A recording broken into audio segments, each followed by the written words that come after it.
Glória a Deus. Romanos 12, no verso 2. Não se amoldem ao padrão deste mundo, mas transformem-se pela renovação da sua mente, para que sejam capazes de experimentar e comprovar a boa, agradável e perfeita vontade de Deus. Amém. Queridos, este texto das Sagradas Escrituras fala sobre uma mudança de pensamento, uma renovação da mente. E a palavra que originou aqui no português essa mudança, ou transformação, ou renovação de mente, é uma palavra grega chamada metanoia, que significa mudança da mente, do pensamento. E o apóstolo Paulo nos instrui a não se conformar com o que está posto, com o que está colocado neste mundo. E realmente o mundo tem colocado padrões, pensamentos que muitas vezes viram conceitos, são situações que nós criamos dentro de nós, que acabam nos afastando da vontade de Deus, que é boa, perfeita e agradável. Nós estamos hoje no primeiro dia do ano, primeiro culto oficial. E se nós fizermos uma retrospectiva na nossa mente, nessa data do ano que passou, ou até mesmo há 2 anos atrás, como o mundo mudou, como os processos foram acelerados, como que conceitos daquela época foram quebrados. Porque o mundo é uma verdadeira mudança mesmo. E na realidade, se tem uma coisa que nós podemos ter certeza, é dessas mudanças. E nós odiamos a mudança. A gente odeia a mudança porque tem 2 coisas que nós não conseguimos controlar, que é a mudança e é o tempo. Então o tempo é incontrolável, ele passa diante dos nossos olhos. Da mesma forma, as mudanças também ocorrem. Se você pegar a sua carteira de identidade e comparar de 1 ano atrás, você vai ver uma mudança. Então tudo muda. Agora, só tem algo que não muda. As pessoas mudam, o tempo muda, o clima muda, a geografia muda. Nada é do jeito que era um tempo atrás. Mas tem algo que nós podemos ter certeza que não muda, e esse algo, ou esse alguém, é Deus. Se tem algo que você pode ter certeza que não envelheceu, que não perdeu a paciência, que não desanimou, que não desistiu, ou que está pensando de uma maneira diferente porque antes pensava de outro jeito, esse alguém é Deus. E por quê? Porque Deus está acima das mudanças. E Tiago diz que nele não há sombra e nem variação. Deus não é bipolar, Deus não é influenciado pelas circunstâncias. Deus está acima de todas essas coisas. Jesus Cristo é o mesmo ontem, hoje e será para todo sempre. E isso é maravilhoso porque muitas vezes nós encontramos com pessoas que ficamos distantes e percebemos que elas mudaram e vão mudar. Ou às vezes nos relacionamos com pessoas e estamos ali todos os dias e elas mudam. Talvez a gente não perceba a mudança, mas elas mudam. Mas Deus, Ele continua te amando do mesmo jeito. Ele continua fiel aos princípios, à palavra do mesmo jeito. Deus também, Ele não está preso ao tempo, e Ele não muda porque Ele não está no tempo. Agora, a gente quer controlar tudo. A gente quer controlar as mudanças, mas nós não conseguimos. Nós vamos ver mulheres correndo atrás do Renil, porque não querem que as mudanças influenciem ou mude a sua pele. Nós vamos ver pessoas correndo lá para as academias, porque também não quer que o tempo prejudique o seu vigor. Nós queremos que tudo esteja ao nosso controle. A gente quer que as coisas estejam sobre a nossa tutela. Agora, a resposta mais importante, ou mais próxima de um gerenciamento tanto do tempo como da mudança, se chama planejamento. Diga comigo, planejamento.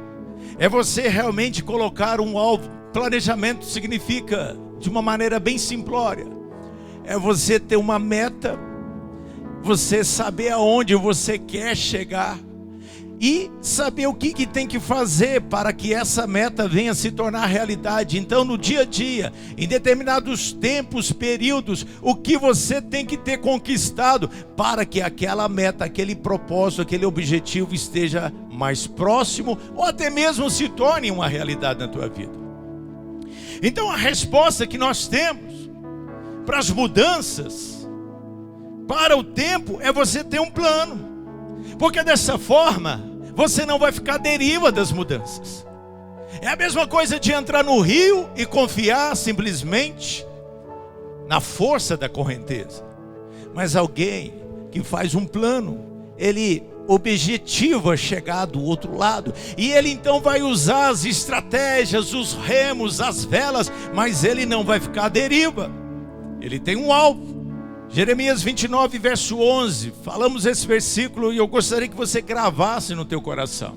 Se Deus é o nosso modelo, nosso exemplo, a palavra de Deus diz que Deus tem planos ao nosso respeito. Então o próprio Deus, Ele trabalha sobre planos. Deus, para não perder a humanidade, o homem que Ele havia criado e havia caído no pecado, se distanciado dele, Ele elabora um plano magnífico, chamado plano da salvação. E Ele envia Jesus Cristo no tempo determinado, quando o mundo estava propício para receber a presença de Jesus. Querido, não pense que foi ao acaso, não foi de qualquer jeito. Existiu o tempo certo para que manifestasse a presença de Jesus nessa terra. Antes da vinda de Jesus, 4 grandes impérios haviam dominado o mundo. E cada um deles haviam contribuído de uma forma. E agora a nação de Israel era como se fosse o centro do mundo. Antes dela existiu o Império Grego. E o grego, ele deixou uma linguagem universal no mundo. Então as pessoas falavam a língua local e falavam também o grego.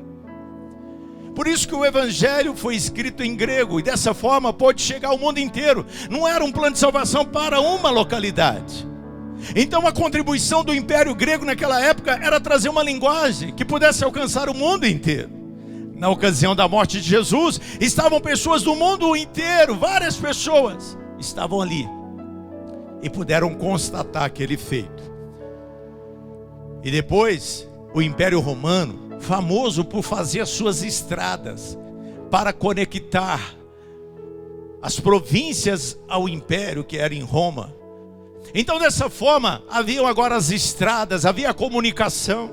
Então no tempo certo Jesus veio, e isso era plano de Deus, a arquitetação perfeita de Deus para poder chegar essa mensagem de salvação até as nossas vidas. Querido, na eternidade, quando você for morar com Deus, diga amém. Lá você não precisa de planos, porque na eternidade não tem mudança. Na eternidade o tempo não te ataca. Eclesiastes capítulo 3, verso 1 em diante, fala que tudo tem um tempo determinado.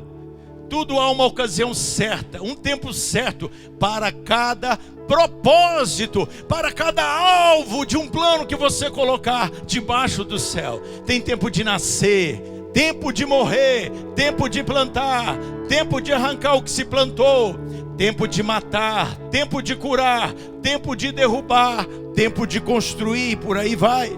Então nós temos que entender uma coisa: tudo tem um tempo.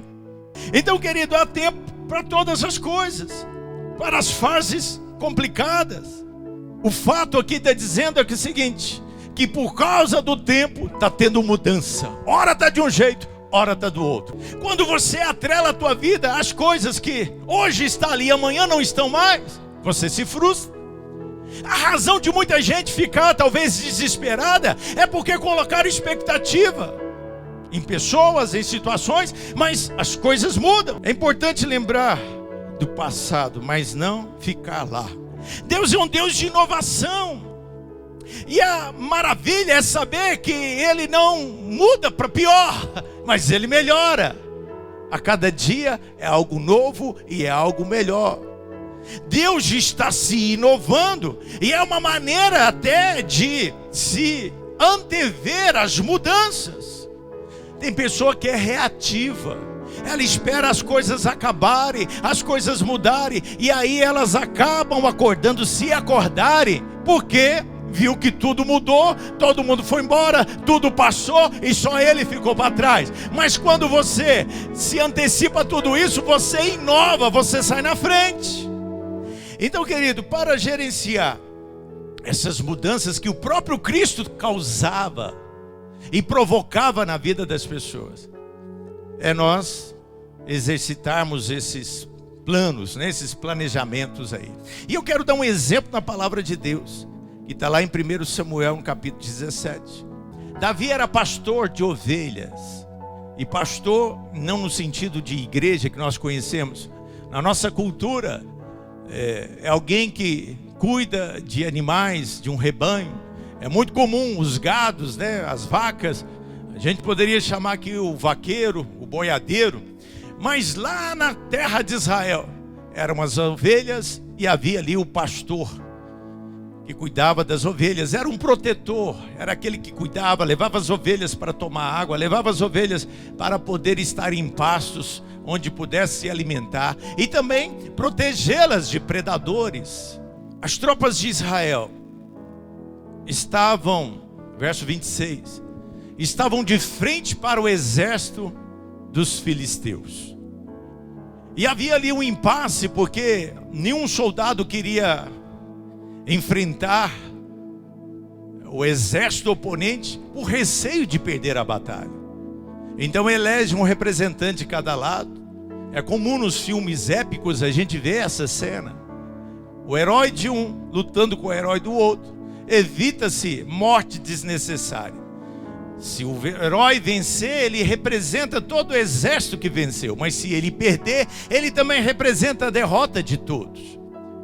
Nós vemos isso na televisão quando vai o nosso Brasil jogar contra a Alemanha. Está falando que o Brasil está jogando, mas o Brasil está aqui, mas tem lá os nossos representantes enfrentando aquela batalha. O Brasil ganha ou o Brasil perde? Isso atinge a todos nós. Então, queridos, era uma espécie de representatividade. Mas aqui começa a mudança na vida de Davi. Quando ele vai levar comida para os seus irmãos. E eu quero que você entenda como que as mudanças podem acontecer. Talvez você vai esperar uma voz dos céus, em voz bem grave, como a voz de Cid Moreira, para que Deus venha falar com você, faça isso ou faça aquilo. Talvez não vai vir. Talvez vai vir um momento como este, nessa noite, você não ouvindo uma palavra e você decide no teu coração: eu preciso de uma mudança drástica, uma mudança completa na minha vida. E foi assim que aconteceu. Sabe, Davi foi levar comida porque o pai o comissionou a fazer uma coisa simples. E talvez nas coisas simples é que vai acontecer as grandes mudanças. Se Davi se revoltasse e dissesse: eu não quero nem pisar naquele campo de batalha, porque não me chamaram para lutar. Mas Davi estava desprendido das emoções, e ele cumpre uma missão simplória de levar comida para os irmãos. Mas quem estava lutando eram os irmãos, e não importa se eu posso servir.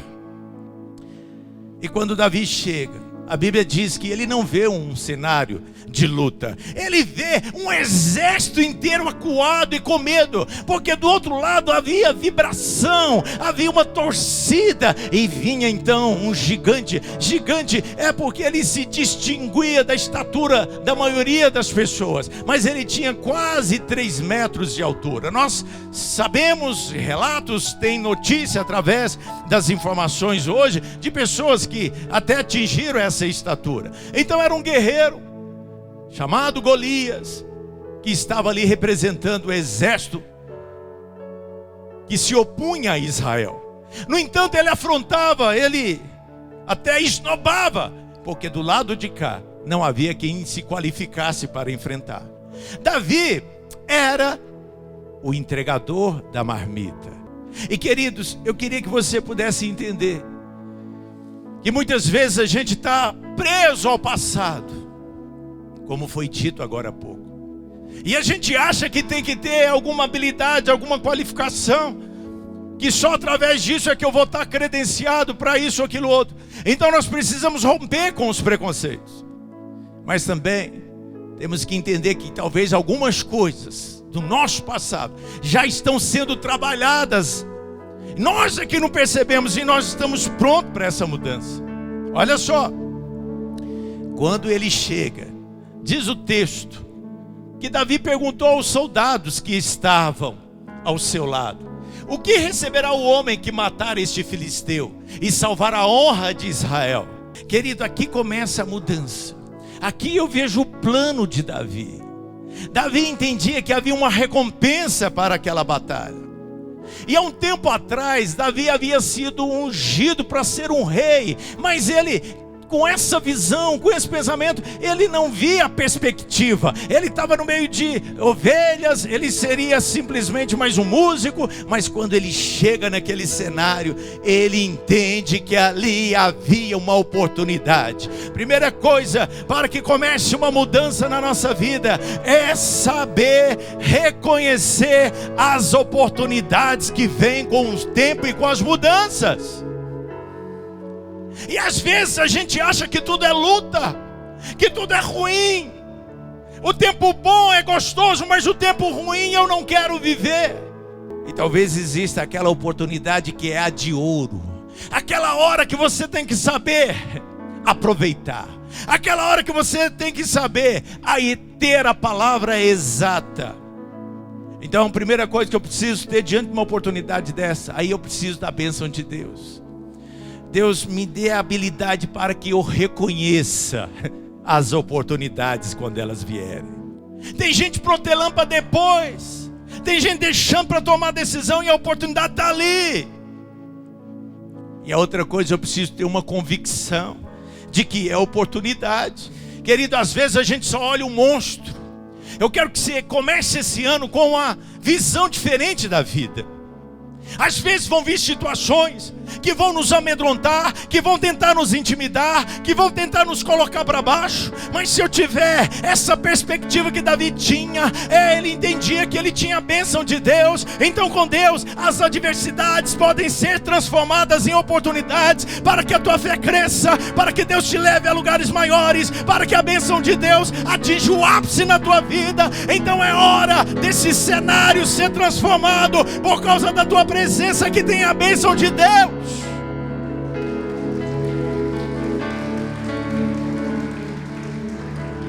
A tua luta é uma oportunidade de você orar, de você exercitar as suas ferramentas espirituais, de você acreditar no poder de Deus. Então, para tudo num plano, você tem que avaliar as oportunidades, as ameaças, as fraquezas e as forças. Davi avaliou: vale a pena eu correr esse risco? Como que você avalia? Qual é o prêmio? Qual é a vantagem? Qual é a conquista? Vale a pena. Vale a pena eu vir à igreja e contribuir, alimentar a minha fé para eu permanecer salvo na presença de Deus? Qual que é a recompensa? Garantia da minha fé não fragilizar, de eu não desviar, de eu não enfraquecer. Então vou correr esses riscos. Vale a pena eu orar pela minha casa, eu falar de Jesus para um ente querido? Podem me criticar, mas se der certo, vão também ter a mesma paz que eu tenho, a mesma alegria e a certeza da salvação nos seus corações. Então vale a pena. Nós temos que saber avaliar: vale a pena eu lutar pelo meu casamento? Vale a pena eu lutar por esta causa? E além de avaliar, é não desperdiçar a oportunidade. O que tem de gente que desperdiça? Elas vêm e vão, E as pessoas não acordam. Quando Davi diz: quem é esse incircunciso? Davi estava acreditando em Deus, mas também ele estava acreditando nele mesmo. Diga comigo: em mim mesmo.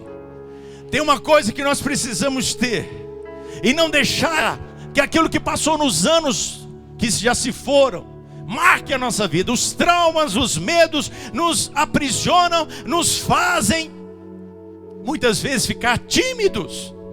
Davi acreditou no potencial que ele tinha. E tem uma coisa que é só você que pode fazer: acreditar em você, acreditar naquilo que Deus te deu, acreditar no teu talento. Você que se conhece além de Deus, você sabe o que passa dentro da tua alma.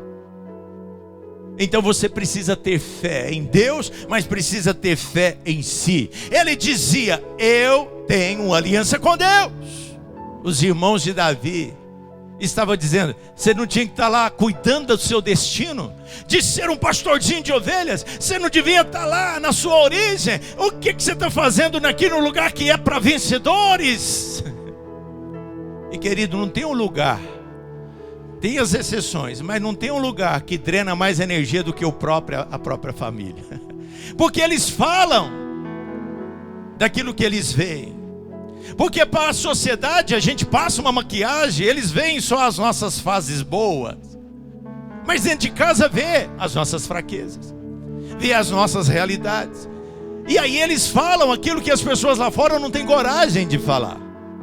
É o irmão sanguíneo que fala: você está com mau hálito. Que bom que ele falou, porque senão você ia passar vergonha lá fora. Mas dentro de casa a gente ouve as maiores acusações, e às vezes isso drena a nossa fé. Querido, eu quero que você entenda o seguinte: que você vai agora, de uma maneira sábia, utilizar suas experiências do passado. E a tua experiência tem que ser progressiva. A tua fé, a palavra de Deus diz que nós temos que viver de fé em fé. Então aquilo que nós vivemos, as experiências, as dificuldades, e elas positivas ou não, elas nos servem para nos qualificar a enfrentar desafios maiores. Davi utilizou, ele disse: olha, lutei contra um leão, lutei contra um urso, e eu tinha vitórias. Por isso eu sei que Deus também pode me dar vitória. Tem muita coisa que a gente não resolve, a gente deixa na metade, no meio do caminho. Então tem que ir até o fim, tem que resolver as pendências, os combates, tem que estar preparado. E Davi estava. Davi foi lá no rio e pegou 5 pedras. Então nós precisamos também ter alternativas. Ele mudou todo um futuro, porque ele resolveu mudar a partir de uma oportunidade. Eu quero que você entenda que vão ter situações que nós vamos passar, mas essa situação não é a etapa final. Ela só é uma ponte para nos levar a algo maior que Deus tem para a nossa vida.